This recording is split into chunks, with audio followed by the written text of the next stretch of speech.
Yo, yo, yo, what is going on, you guys? It's your boy 3 Stacks in this thing, baby. I'm super excited to be showcasing this list to you guys. This is my Herald of Perfection list that I just took yesterday to San Antonio Regionals. I went X-2-1, 2 wins, 1 draw, and I ended up getting 35th place. I have a lot of crazy stories with this deck, a lot of just crazy wild games. I ended up performing very well. I would have got a higher placing if I didn't get my draw. But my draw kind of sucked because, like, my opponent was slow playing me with 1 card in his hand, and he kept sitting there saying he was thinking and thinking. And I kept trying to get the judge on my side because I had 2 fairies in my hand, and I kept explaining to the judge, I'm like, no matter what he's thinking of, whatever cards he plays, I can negate it. So why is he? And then time gets called, and I'm like, can I get a time extension? Judge didn't give me a time extension, so I ended up getting the worst draw ever. And I tried to ask him what the card was in his hand. He wanted to tell me, but I was like, think of it, Judge. If it had a Kaiju or a Spear Mode, it wouldn't matter because he still wouldn't be able to get any damage put in. And it really sucked. It really did. So I would have won X2 if somebody didn't slow play me with 1 card in hand. But other than that, my deck did extremely well. This is like the most godly deck ever. Like, people really sleep on Herald. This is like the most powerful deck, like, period. This is the strongest monster in like the history of Yu-Gi-Oh!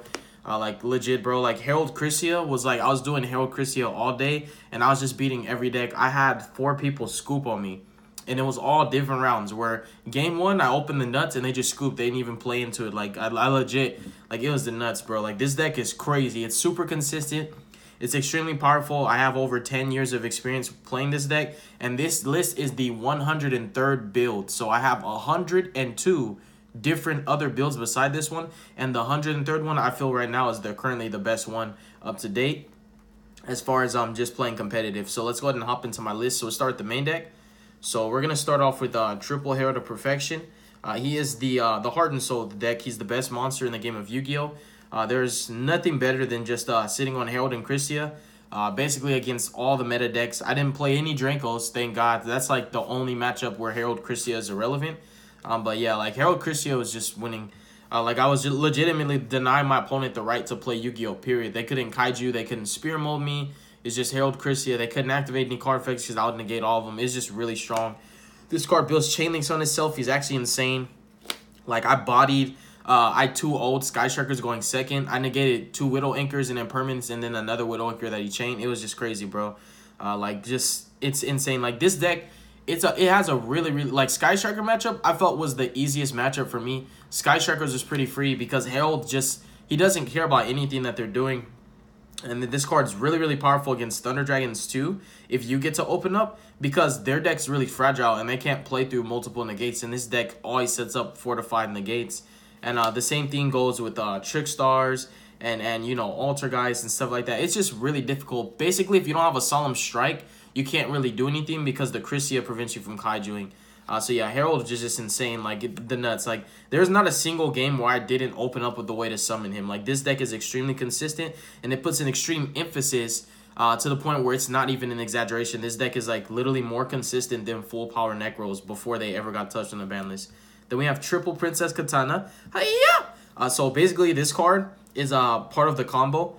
So this build is actually doing U-Links. But the funny thing was, a lot of my matches, I ended up not U-Linking at all because I always dropped Chrysia from my Firewall to special her. And I save more resources that way because I'm using light fairies from my hand to U-Link.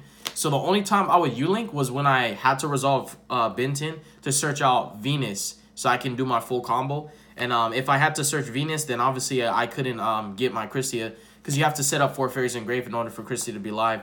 So, like, a lot of times I wasn't U-Linking, but resolving Benton is the full combo. Like, all you need is a Venus. Venus is a 1-card combo. You could U-Link, do a full U-Link with Venus. Obviously, we know Firewall is going to be banned on the 3rd, so I understand that. But at this event, Firewall was still legal. So before we see 20 different comments saying Firewall is banned, didn't you know that? I already know that, bro. But this list does use Firewall, and she's just insane. She's integral for every single combo, bro.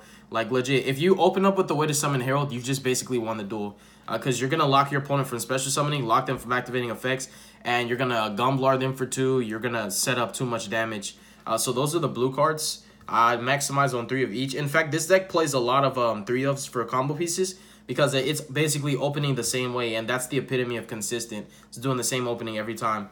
Triple Geldagra, the card is the nuts. There were duels where I was at 500 life points. It's 2 times when I was playing against Danger BAs. One in one round, one in the other. I was at 500 life points. My opponent was at 8,000. I came all the way back and OTK'd him. So like people would say, oh, life points matter because of intermatch procedures. Not when you're playing the godliest deck in the world. Herald is godly. And life points don't matter. If there's a spell that said pay 7,999 life points to win the duel, I would play 3 of it, and I'd find a way to search it too. Because it doesn't matter how much life points you're paying if you're winning the duel. So Geldagra is insane.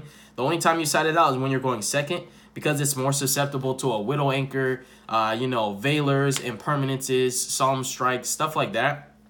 And also, once you hit games 2 and 3, you want to be more conservative because people will slow play you with this kind of deck. This is a skillful deck, and a lot of the times people will slow play you, especially when they see you paid a lot of life points. But the beauty of it is, even though they can slow play you, as long as the time doesn't run out, there's not really much they're going to be able to do because you can actually just negate any card they activate, and then you can OTK them on the next turn. And then we have 3 copies of Star Seraph Scepter and 3 copies of Star Seraph Sovereignty. I call this Staff and Throne. For this combo, if you open Herald Stick Chair, it's the same full combo as the Venus plus the Shine Balls, but you don't have to pay life points, and you get to draw more cards. So Stick Chair is ideal, and I prefer it over Venus. But for this to happen, you have to open with either Scepter or Sovereignty, or you have to open double Herald, because each time you summon Herald, you're resolving Ben 10 to Search a Life Fairy. So ideally, Venus was more consistent in the sense that I can summon 1 Herald, search the 1 Venus, and do my full combo off of that, versus banking on open on one of these and then searching the other. But I did Herald Stick Chair, I believe, six times. Like for 6 rounds, I opened up with it, either going first or second, and it was the nuts.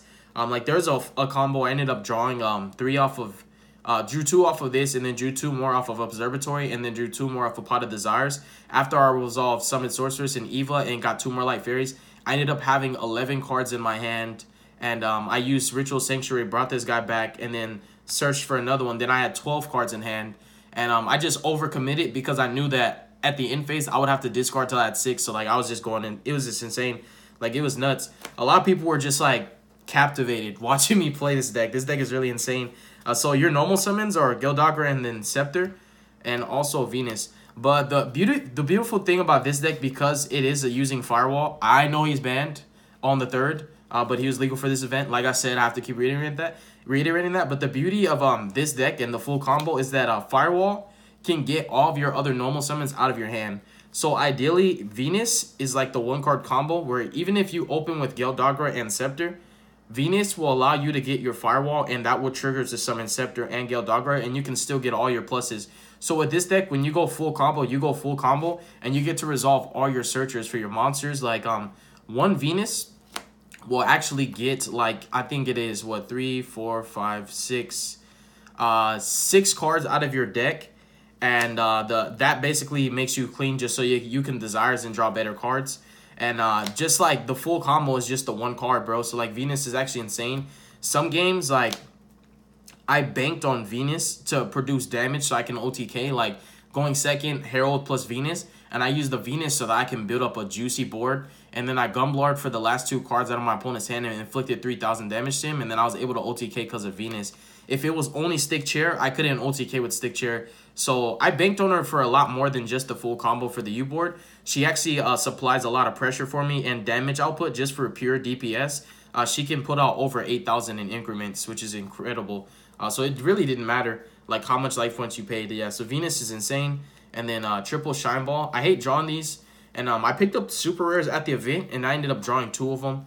And I was like, maybe they're warped or something. I don't know. But yeah, triple Shine Balls. They're actually really good. Interaction that came up playing because I got into a grind game playing against Dark Warriors. Because he kept revealing freaking Dangers, bro. And as the judge stated, Dangers can reveal even under Christia. And he revealed Bigfoot and freaking, like, it was so annoying, bro. Well, basically, it helped me to grind against the Danger. It was like a Danger Dark Warrior Goki deck. It helped me to grind, and the reason why is because I resolved Evil 1 time on my turn and searched out Petite and Lilybell and did my full combo. And then bounced the Eva back with Firewall, and I didn't summon it, though. I didn't summon it because I didn't want to go all the way in for the full combo, because if I did full combo, I would only have 2 to 3 negates. And I didn't just want to have like a U-Link with 2 to 3 negates. I'd rather have a fully committed board with a leftover 1 zone and have 5 negates instead of 2 to 3. That makes a huge difference. And so I added this back, and this helped me because the shine balls can be searched off of the Eva. So you can pitch Eva and search 1 shine ball.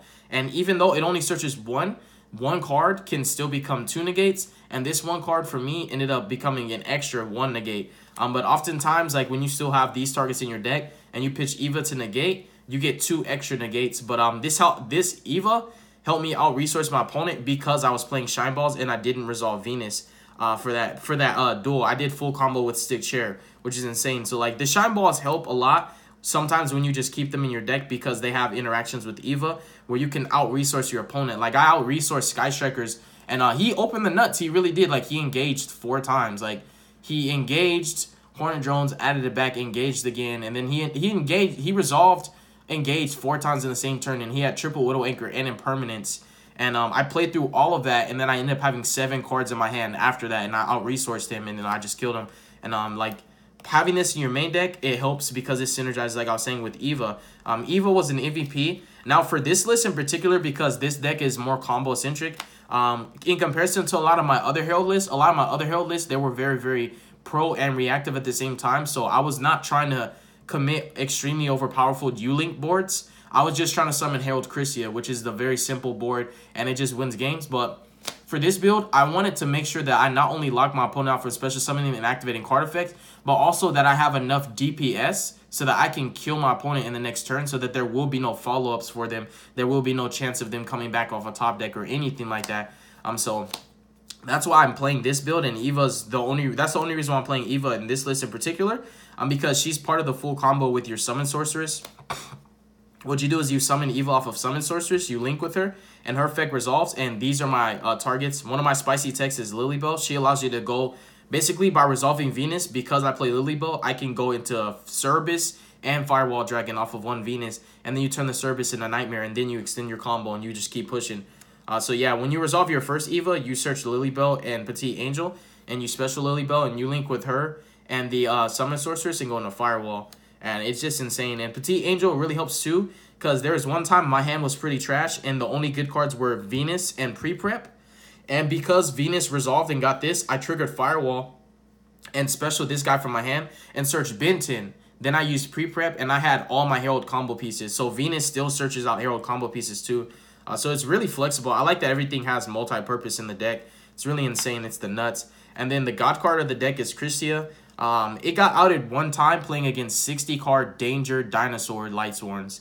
And that was really annoying because he sacked me with Bigfoot. He top-decked Bigfoot, and it was a grind. I'm not going to lie. It was a major grind because I went full combo with Stick Chair because I didn't have Herald combo pieces yet. He conducted all of my guys, and the cards I drew off of the Stick Chair combo, I was able to summon 2 Heralds. I had to link with both my Heralds and go into Cerberus and popped his Conductor, and by doing that play, I got exactly 4 in my grave. So I summoned Christia, and I knew I couldn't just summon 2 Heralds and just sit them there because Conductor could attack over both of them. So I knew that I had to out the Conductor but still have a follow-up. So on the last Herald, I searched this guy out, set up my board for exactly 4, specialed him, and then I got back a Benton, but then he top-decked Bigfoot, and his Bigfoot popped this. And it just ended up being downhill from there because, yeah, it was really, really nuts. Like, he ended up coming back in that one. But that was the only time Christia got outed, and it was just like a sack. Christia was insane. Like, it got outed one time, but other than that, every time I summoned Christia, no exaggeration, I just won the duel, you guys. Like, there's no doubt. Like, it's really nuts. Like, Christia is really broken in this deck because you can search it and set your grave up and manipulate your grave forward. Like sometimes I had too many fairies, I would use Eva to modify my graveyard, and I then use Ritual Sanctuary to modify my graveyard even more. Like I had 7, no, it was like 6 fairies I think, and then I sent Eva, I banished 2, and then I searched, and then I ended up fixing my grave with Ritual Sanctuary, and I set it up to have exactly 4 fairies and just summon Christia. And once you drop that Christia and Herald, a lot of people get nervous, and most people just scoop. It's just really, really strong, you guys. Like this deck is godly, like it really is. Like I was undefeated for the first 5 rounds, and then I lost one time in round 6, and then lost in round 6, lost round 7, and then drew round 8. So the last 3 rounds were pretty intense. But once you get higher in rounds and you start playing at the top tables, it just gets more intense because you're playing better players. But yeah, that's the monster count. I wouldn't change anything, and I actually don't main deck any hand traps because this deck is godly. Herald is the best deck in the world, and this deck likes to go first. But the funny thing is, the dice rolls that I lost, I went second, and I just blew them out the water. When you're going second in this deck, if you just summon Herald, anything that you do after that is protected. So you can break their board knowing that they can't disrupt you because you can negate anything they throw at you, which is really nuts. So yeah, I don't main deck any hand traps, but because this deck is so dedicated to going first, I do side deck 15 hand traps. So that's it for the monsters. Pretty much all of them are fairies. If you saw my other list, I was playing Brilliant Fusion. I cut Brilliant Fusion before I went to this event because for me, Brilliant Fusion was not a combo piece that can get to Herald, and I didn't like that it conflicted. All it helped was Brilliant Fusion only helped when my hand was already good, but if I had a bad hand and I drew Brilliant, it didn't help me, and I didn't like that. I wanted every card to count and everything to be a combo piece that synergizes with getting to Herald. And I didn't like having so many hands where it's like, okay, I have to make Herald for this to be live. Whereas like Venus and Stick Chair, you don't have to make Herald for those to be like a full combo. So I like those more. So I cut Brilliant, and I'll still U-linking without Brilliant. You don't need it. Next up for our spells, we have 3 copies of Ritual Sanctuary. I call this card Las Vegas for a reason. Everybody goes to Vegas to get married. This card is insane. I grinded for a very long time just using this to resummon Eva and kept tributing Eva for Link Kuriboh. I was just grinding like really tough. It was like the worst grind game ever. It was against the Danger Dark Warrior Goki deck. Like I was grinding for a long time, and this card kept me in the game because it kept him from beating over my Herald every time, bro. It was just really, really good. And eventually I'll resource him and I was able to kill him. This card is the nuts. Like it's a Monster Reborn, and it searches all your combo pieces every turn, and it's one of the best Ash baits. Why? Because it discards for cost. Like I can't tell you guys how many times I used this, discarded Dawn of the Herald, and then they Ash Blossomed it. Then I activated Prep, and then added Benton and got my Dawn back from grave to hand, and then I summoned Herald and baited their Ash. So now I knew that anything that I would do, like they wouldn't even be able to stop it. And oftentimes I would even use this to bait Ash, and then I would activate pre-prep after that, and I just win the duel. Like it was just crazy, bro. Like so I love this card specifically because it's one of the best Ash baits, for the simple fact that it discards for cost, so your opponent feels more inclined to make you go that -1 or that -2. So that's the opportune moment for them to Ash. So when I opened this, it was the first card that I used, and everything else in my hand was already functional. Like there weren't hands where it's like, oh, I have to resolve Ritual Sanctuary or I can't make my hand playable. Like this deck is extremely consistent. It really is.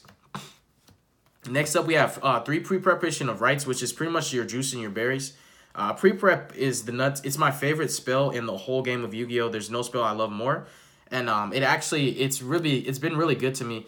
I think that my passion and love for this deck exudes so much that the deck loves me too. And it gives me the cards that I need all the time.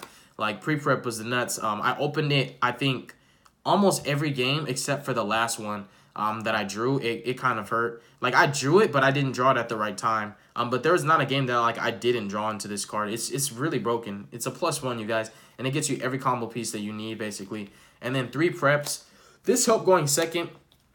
It helped a lot, in fact, like a whole lot. Also there's an interaction where somebody ghost spelled my Dawn of the Herald to add Benton back, and I was like, okay, so I just activated Prep, and then I got another Benton anyways, and I needed to add that Benton, but also needed to search off her because I was going to summon another Herald. So this card is just really, really good, especially going second. Like if they ever negate your Dawn, you just add it back off of this.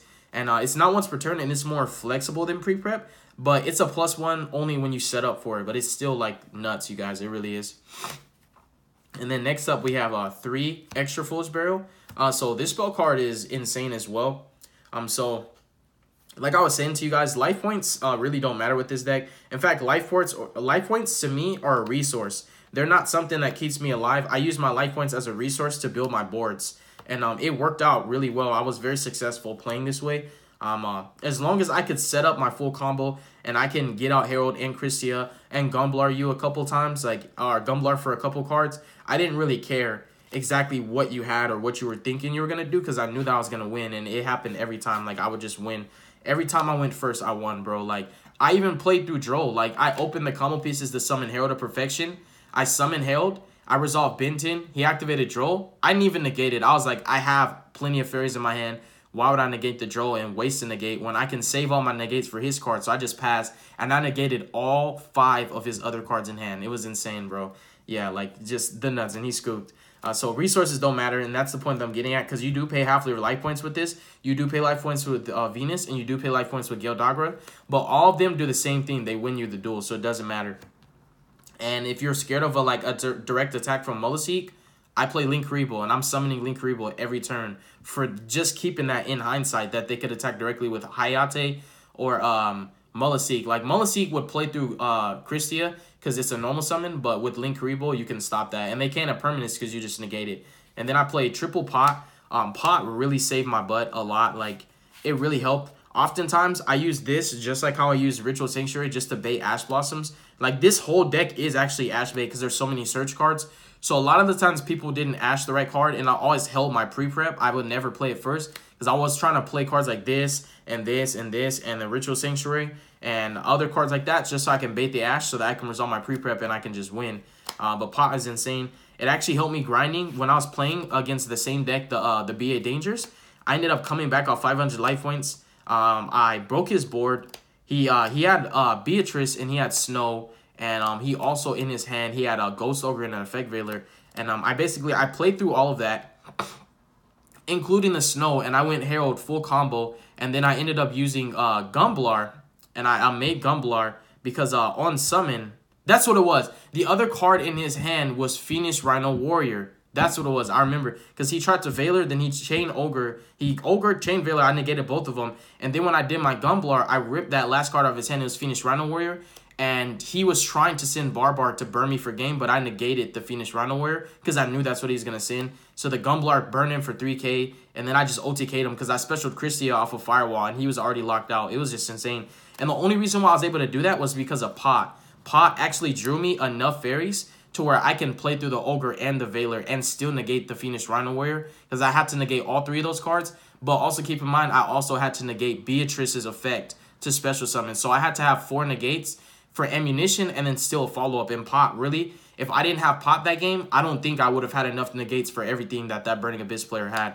So yeah, Pot saved my life. It's just so good. It's nuts. Everything in your deck is combo pieces that are all 3-ofs. So there's legitimately no reason to not play 3 of it. You need to open up cards like this because once you have Herald, your goal is to have 6 fairies in hand. If you have 6 fairies in hand, your opponent can't play. That's going to match every card they place. And the only deck that can actually play all 6 of its hands functionally is just Dangers. There's no other decks that all 6 of their hands all 6 cards in their hand can be activated right now. You know, like, it's very few. Even like, for example, like Gokis and Dark Warriors, like, there are times like they had a couple extenders, but they'd be like instant fusion. I'd be like, I negate the instant fusion, and then they'd be like, oh, I reveal Nessie, and then I'd be like, oh, I negate Nessie, and then they'd be like, oh, I special summon Junk Forward, and then I normal summon Suprex, and then they go into his soul, and I'd let them resolve, you know, the Goki search. When they use the Soul Day, I negate her effect and destroy her. And I was like, that's it. Like, this deck is just so powerful, you guys. And this card, it doesn't matter that you're banishing 10. All that matters is just you're drawing fairies, and everything in your deck is 3 of combo pieces that are searchable by other 3 ofs. You have so many power spells. It's actually crazy. And speaking of more draw power, we also have 3 Celestial Observatory. This card is insane. You just need as many cards that have the ability to net you more resources as possible. And that's what I love about my spell count, because if you look at all of my spells, they all generate advantage. Like, this says draw 2, Pot says draw 2, this searches because it dumps Herald of the Arclight, and this guy searches, this searches, this searches, and this searches. So you have all these power spells, and I like them because you play a lot of them. You have 3, 6, 9, 12, 15, 18, 20. 20 power spells that all get you to your combo pieces so that you can make Herald. I decided to go for double Optimus Prime to search out my field spell because in playtesting before the event, I was finding that every hand that had Ritual Sanctuary could play through 1 hand trap. Anything that was not Droll and Lockbird, I could play through 1 hand trap. Like, this deck, it doesn't lose to hand traps the way people think it does. And obviously, I play 3 Adana the Herald. It's the best spell in the deck. It makes your whole deck function. But like, most people think that, oh, because like people always would tell me, they were like, why don't you play Call by the Graves and stuff like that? and they're always asking, like, what if they ash you or ogre you? And, like, what I have to keep explaining to people through season experience, I'm a veteran player of this deck. I played since it came out, is the only hand trap that actually hurts this deck is Droll. Now, keeping that in mind, when you think of the playing field, not every deck main deck Drolls, and a lot of people don't always open up with Droll. Like, you have a higher chance of opening your combo, which is basically 84% of your deck, then your opponent has a chance of drawing one of their 3 Drolls. So it's like, that's why I didn't choose Call by the Graves, because it wasn't a combo piece. It didn't assist me. And the fear of Droll, I didn't want the fear of Droll to make me make my deck less consistent and put in a card that does not help me to progress my game state, but that would just protect me from that one of the 3 that not everybody's playing. Like Sky Strikers, a lot of them weren't maining it at this event. The only people that actually Droll me were the Dino player and the Dark Warrior dude. And I beat the Dino dude once, and then when the game that he Droll me, I beat him, and then the next one he beat me, and we just went at it. And then the Dark Warrior dude, that's why we ended up grinding so long, because he Drolled me twice. And I kept playing through the Drolls. I didn't search, but he would Droll me, I'd still build my board.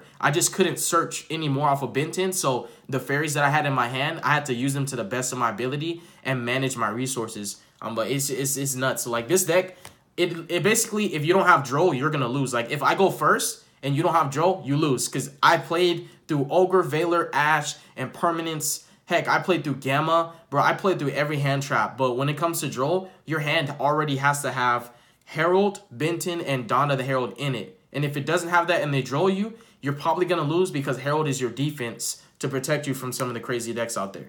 So yeah, that's the main deck. It's actually 48 cards. Would I ever cut anything? Heck no. This deck is crazy. I didn't even know that the list was going to work out the way it did, because I was like, oh, it's not exactly 40 cards. But then there were games when I was almost decking out, resolving just one pot, still going through full combo, and the deck thinning capabilities are insane. And when you resolve one Venus, you get 6 cards out of your deck. So you have a lot of deck thinning capabilities. See, that's insane. Like, I have a lot of crazy stories. Like, I bodied Sky Strikers 2-0 them, like, legitimately negated 3 Widow Anchors and Impermanence, demolished so many other decks. Like, it was just a nuts. Burning Abyss, like, when I went first, he kept trying to tell me that Burning Abyss, their effects to summon themselves not an effect. And I was like, listen to what you just said and read the card. It says you can only use one effect of them, right? So the effect of special summon them is an effect. And I was negating everything. He revealed dangers, I negated it. He revealed BAs, I negated it. Then the man proceeded to normal summon Tour Guide, I negated it. Like, I was just going in, bro. Like, every time I went first, I didn't lose. And I was going first a lot. And then the 2 dice rolls that I lost when I went second, one of them, I just absolutely slaughtered him. The other one, I wasn't able to OTK him, and he came back on me. But this deck is really powerful, you guys, for real. Like, the statement that I wanted to make and prove at this event was that Herald can top.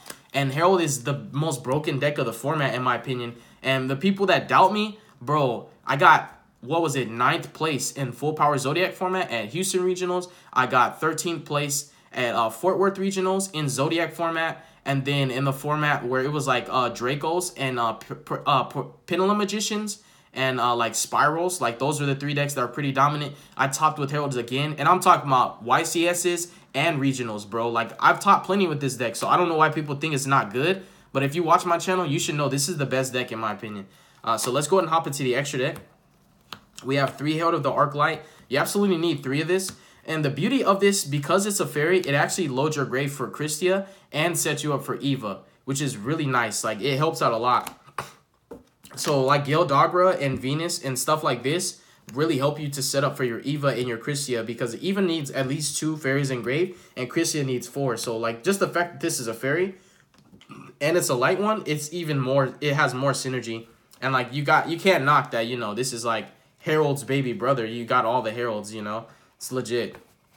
And then a card choice that I made last minute was playing Deltaros. I don't regret this. My reasoning for playing Deltaros was actually the fear that I would go second and I would have to break a board that had multiple forms of disruption or multiple threats. Like, a Cerberus and a Phoenix were cute, but the resources it requires to resolve them and discard them for cost was too much for me. I wanted to be able to break a board in plus. And with Deltaros, you get just that. Because if they don't respond to his summon, meaning if they don't negate his summon, the effect of Scepter is granted on summon. So if a lot of people don't know that when you summon Deltaros with the Stick Chair combo, you can't negate the effect to pop because it's on summon. And his effect protects itself while he has materials. Read the card.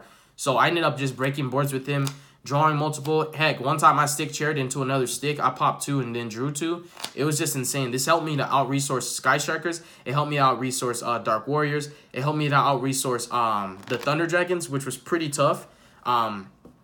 It was pretty tough, but I ain't gonna lie. Like, I did end up evenly matching him, and he had just 1 Colossus. And I impermanence the Colossus, and then I did my stick chair combo. And because Colossus was negated, his effects were negated, I just popped him with Scepter, and he couldn't protect himself. It was nuts.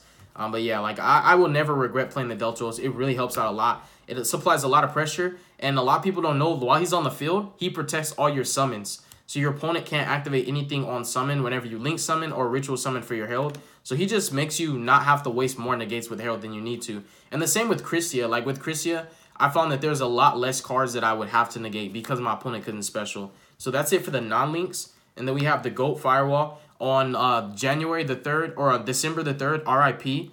There's only one more day. Well, today and tomorrow are the last days that you could play him, so enjoy him while you can. And the ban list will take full effect on the 3rd, but he's still not legitimately banned yet, so you can still use him.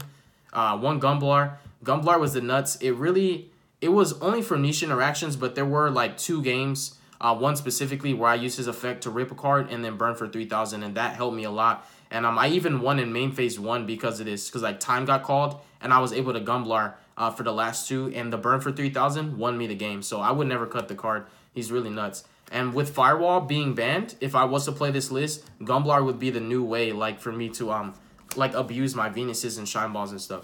Then Summon Sword, every duel I summoned her, and every time I summoned her, I had Herald. And that's what I loved about my combos, was Herald was an infinite called by the grave, where I got Herald. Every time I got Herald, I had the full combo with Venus.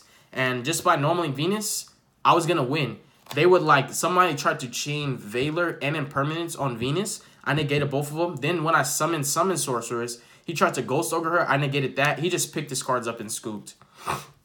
Like, it's insane how by summoning Herald, you protect your combo, and it's better than Midfield Breaker and Called By, because you have more consistent ways to get to him, and he protects you from all the hand traps out there.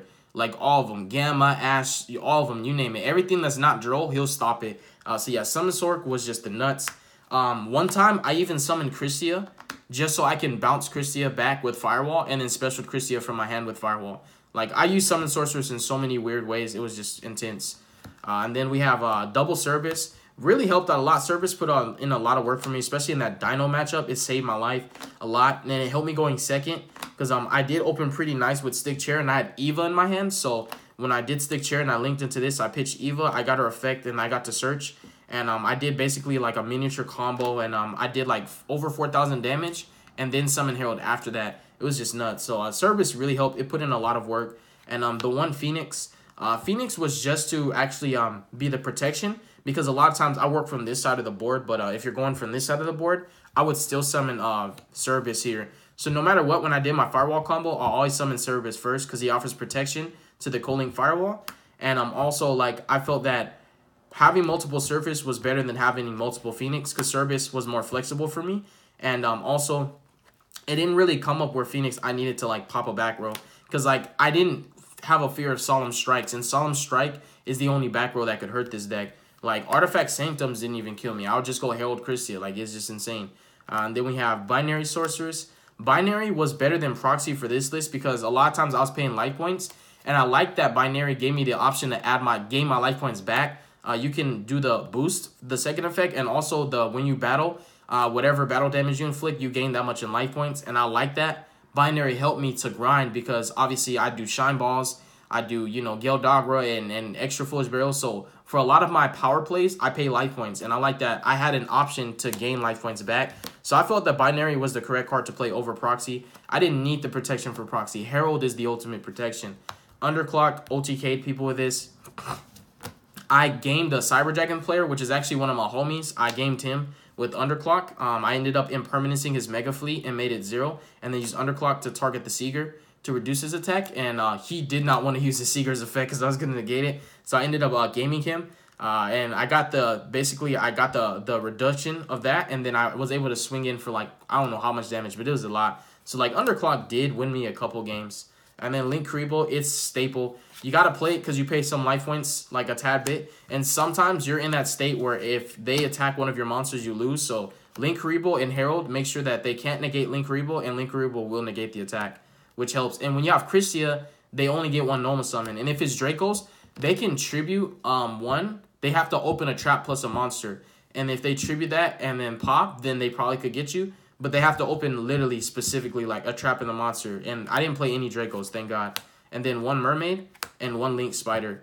Link Spider is still correct because there are a lot of combos with the Venus where I would go Link Spider, and then I would have Underclock pointing here, and then I would have Binary and get my Firewall calling by 3, and then it'd be the nuts. Like, there are times where I would just use Firewall and bounce 3 fairies, and then I would pass, and I would have 6 negates. So Firewall also helped me to out-research my opponent, because there were some times when I was just grinding, and I didn't use Firewall's bounce effect. I was just discarding fairies to negate, triggered Eva, grab more, chain Firewall to bounce all my fairies back that I discarded, and my opponent just scooped. Like, it's so nuts, bro. This deck is godly. It's the best deck in the world. Now for our side deck, I side 3 evenly matched. I side 3 Impermanents. I side 3 Ghost Reaper and Winter Cherries, 3 Drolls, and my Ash Blossoms, I sold them at the regionals. I had to. I got really desperate for cash because I came there with no money, and I needed money for a lot of different things. So I sold my Ash Blossoms, but I was siding 3 Ash, 3 Droll, 3 Reapers, 3 Impermanents. So normally when I was playing like Dark Warriors or Gokis, I would oftentimes side in the Cherries, the Impermanents, and the Ash. If it was Gokis, I would side in the Drolls too. But if it was Dark Warriors, I wouldn't side the Drolls unless it was like a danger variant, because Droll doesn't hurt Dark Warriors.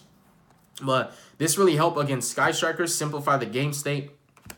With this deck, you don't want the game state to be simplified, because when you summon Herald under a simplified game state, you're going to win like 9.9 times out of 10. So I don't regret anything on my side deck. I knew that Herald loses going second. So instead of playing cards that break boards going second, like Spear Modes, Kaijus, and like board wipes and stuff like that, my theory was, why not play the hand traps that simplify the game state and force the board to be mediocre and easily feasible, so that way I can break it and crack it on my own. And it worked out like ideally. Like any times I cherried any deck that used Firewall, bro, like their board was so mediocre and crappy, like it was easy. And Permanents and evenly saved me against Thunder Dragons. Like, if I didn't open that, I don't know how I was going to crack that board, because I had a nutty hand, but I had to search in order to summon Herald and, like, do what I wanted to do. So, like, evenly and Permanents just basically, like, it dominated the Thunder Dragon player. And then when I cracked his board and I dropped Christia, he scooped. So, yeah, I wouldn't regret anything. Like, this is the perfect side deck for me now for this format. I think because Firewall's banned now, I would cut the Cherries, and I'd probably put in, like, 3 Veilers, or, like 3 Veilers, or something like that. But I would keep all my side deck cards as hand traps. And I was not even scared of back row decks, so evenly was the only back row removal that I had. But I was just so confident in my list that I wasn't even scared of back row decks. I didn't play Red Reboot or anything, and it worked out. Like, it really did. So yeah, that's my list. I hope you guys enjoyed it. Definitely stay tuned for future content. And if you're a fan of this channel, then you should already know that this is my favorite deck, and I think it's the best deck in the world. And I will always play it. I will never stop. I will faithfully play this deck for the rest of my life. God bless you guys. Make good choices. Don't hurt your brain cells. Stay tuned for future content. Don't do drugs, and stay positive, all right? Peace.